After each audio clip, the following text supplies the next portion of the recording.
warahmatullahi wabarakatuh. Waalaikumsalam warahmatullahi wabarakatuh. Masih semangat Bapak Ibu? Semangat. Ini udah jam-jam tidur nih. Mudah-mudahan para peserta ini tak boleh tidur ya. Alhamdulillahirabbil alamin wassalatu wassalamu ala asyrafil anbiya'i wal mursalin wa ala alihi wa sahbihi ajma'in. Rabbi shrah li sadri wa yassir li amri wa hlul 'uqdatam min lisani yafqahu qawli. Shadaqallahu adzim. Yang saya hormati dan saya muliakan, yang baru saja tadi turun di tengah-tengah kita, Wakil Ketua MUI Kota Medan, Dr. Andes Haji Burhanuddin Damanik. Kemudian yang saya hormati Ketua Komisi Siasat Syariah, yaitu Bapak Pamonaran Sregar MPD, para pengurus, anggota Komisi Siasat juga yang hadir pada hari ini, bapak-bapak, ibu-ibu, bapak-bapak dari pengurus BKM, ibu-ibu dari Majelis Taklim, kemudian seluruh utusan dari MUI Kecamatan Medan Amplas, Medan Kota, Medan Dene, dan Medan Area. Mudah-mudahan kita semua pada hari ini senantiasa menjadi orang-orang yang selalu istiqomah. Amin. Kalau tadi pembawa acara berpantun, tak salah juga aku pantun sedikit. Anak itik memakan tomat, tomat dibeli dari Berestagi. Kalau bicara politik kita pasti semangat, karena untuk kepentingan negeri. Satu lagi, anak itik memakan tomat, sama-sama tomat ini. Tomat dibeli dari pengendara. Bicara politik selalulah berdebat, tapi jangan sampai pecah persaudaraan. Ya alhamdulillah, ini waktu kita nanti mungkin terbatas, kalau bisa sebelum asar sudah kita berhenti. Saya lebih menyimpulkan, walaupun materi itu sudah ada di tangan kita semua, ingin menyimpulkan saja apa yang disampaikan oleh Wakil Ketua tadi, bahwa politik ini sebenarnya bisa menjadi santun apabila perangkat-perangkat politik itu pandai dia bermain dalam politik. Nah sekarang di bangsa kita, politik itu seakan-akan sesuatu yang ditakuti oleh orang. Sempat kalau ustadz masuk politik, kalau ulama masuk politik, lantas ada orang yang berkata, jangan dimasukilah politik itu kotor. Sebenarnya politik itu tidak kotor. Dalam istilah Islam disebut dengan siasah. Karena Rasulullah sendiri pun bersiasah. Nah siasah Rasulullah itu memang didasari dari hati nurani. Bayangkan Bapak Ibu, ketika Rasulullah membangun sebuah negara, mengembangkan Islam pada ketika itu yang berkumpul adalah sahabat-sahabat mereka yang cukup dekat dengan beliau. Ada Umar, ada Abu Bakar, ada Utsman, ada Ali. Sedikit komunitasnya, tapi karena hati mereka itu bersih, maka bisa membangun sebuah negara. Seharusnya politik itu kita sandarkan juga di bangsa kita, harus menjadi politik yang bersih. Jadi tidak terkebiri para ulama, para asatidz, supaya mereka itu bisa berpolitik. Nah sebenarnya tidak kotor, kan aslinya tidak kotor politik. Akan tetapi itu dikotori oleh orang-orang yang tidak memahami politik sesungguhnya.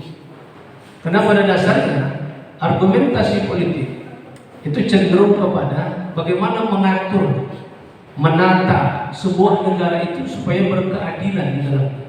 Itu sebenarnya politik. Nah kan tetapi sekarang ini cenderung politik itu salah artikan. Para anggota-anggota legislatif, para calon-calon pemimpin-pemimpin kita, mereka berjibaku dengan cara-cara politik yang salah. Ada namanya politik yang kotor, ada politik campaign, politik hitam. Ya. Itu terjadi di tengah-tengah kehidupan kita. Nah, oleh karena itu, ini seharusnya yang tidak bisa kita lakukan dalam kancah politik kita. Nah, kalau kita lihat bahwa Islam itu menginginkan satu dasar politik yang baik, menata dengan baik dalam sebuah pemerintahan atau kekuasaan. Itu kan berdasarkan Quran, berdasarkan hadis. Tapi sekarang kita perhatikan di bangsa kita, sudah banyak para orang-orang politik ini sudah melanggar nilai-nilai etika, moralitas politik ini sendiri. Banyak kecenderungan mereka disampaikan oleh wakil ketua tadi. Ini tempat kita ini sering didatangi oleh politik-politik kotor ini. Nanti dia datang dengan alasan memberikan sesuatu, lantas dia katakan pilih saya. Ini juga tadi pagi sudah dibincangkan juga perdebatan ini. Jadi Bapak itu tidak usah tanya-tanya lagi, yang jelas. Apa yang disampaikan wakil ketua tadi jelas. Kalau dikasihnya kita tolak aja, tak usah diterima lagi. Karena kita harus merubah mindset cara berpikir kita tentang berpolitik yang baik dan bersih. Karena kita sudah cukup dari sekian perjalanan demokrasi bangsa, menata bagaimana politik itu, apa yang terjadi di tengah-tengah kehidupan kita. Kita seakan-akan dibohongi. Ya 10 tahun belakangan kita merasakan itu. Janji-janji mulu. Ya, mohon maaf saya tidak menyalahkan siapa, tapi itu fakta yang ada di lapangan yang bisa kita lihat. Nanti kalau saya jadi kasih kartu ini, kasih kartu ini, kasih kartu ini, tiba-tiba menyusul lagi yang berikutnya, bukan kartu lagi, papannya dibuat besar-besar, papan ribuannya. Nah ini kan mengajarkan kita kepada sesuatu yang tidak baik. Jadi lebih kepada gagasan. Orang-orang yang masuk dalam kancah politik coba tunjukkan gagasan bagaimana mengelola bangsa yang besar ini, bagaimana menata bangsa yang besar ini. Dan ini menjadi martabat sebuah bangsa. Maka oleh karena itu saya tadi ada mengutip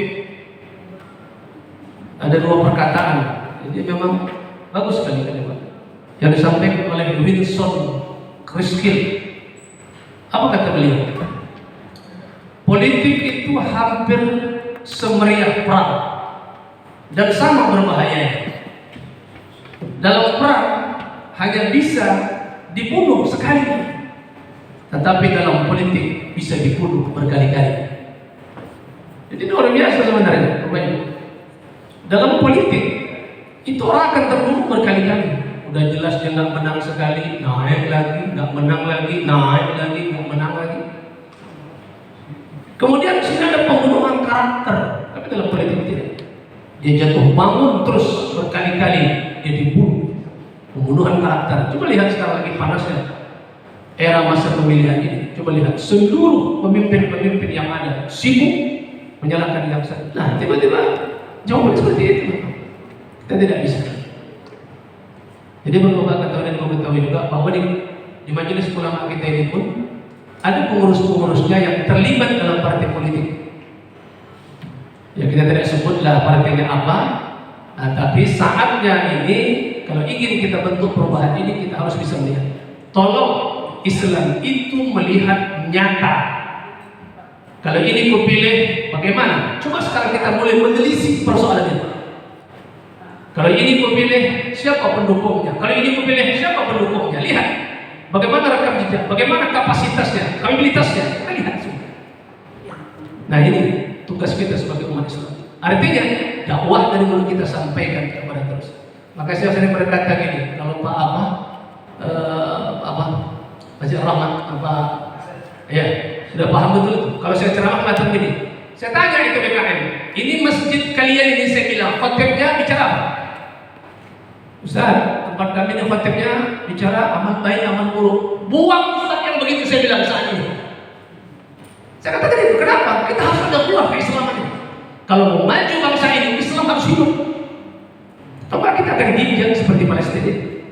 Mau gitu? Tak bentar lagi Cina mau masih kita ini selesai. Kalau udah banyak tanah-tanah dibeli, besok Pak jual deh. Kenapa dibeli sama Cina? Cina berani mahal, Ustaz 1 miliar, orang itu cuma 300 dia mau.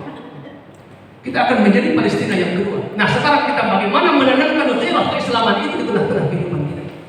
Maka kalau ada khutbah-khutbah ini ketua-ketua BKM, cari orang yang vokal di atas itu. Arti vokalnya bukan menghasut, tetapi bagaimana dia menjelaskan keberadaan Islam, bagaimana mekanisme pemimpin harus tegas. Rasul saja ketika berkhutbah, ihmarra wajhah, merah bukan beliau menyampaikan risalah. Ini kadang ada khatib, alhamdulillah. Kalau udah mengantuk, apa nggak ditarik lagi selimut tuh? Nah begitu saatnya. Kenapa? Masjid sarana untuk menyampaikan dari salah ke Islaman. Dia harus tegas dalam hal itu. Takbir. Allahu Akbar. Kalau memancing nggak cepat.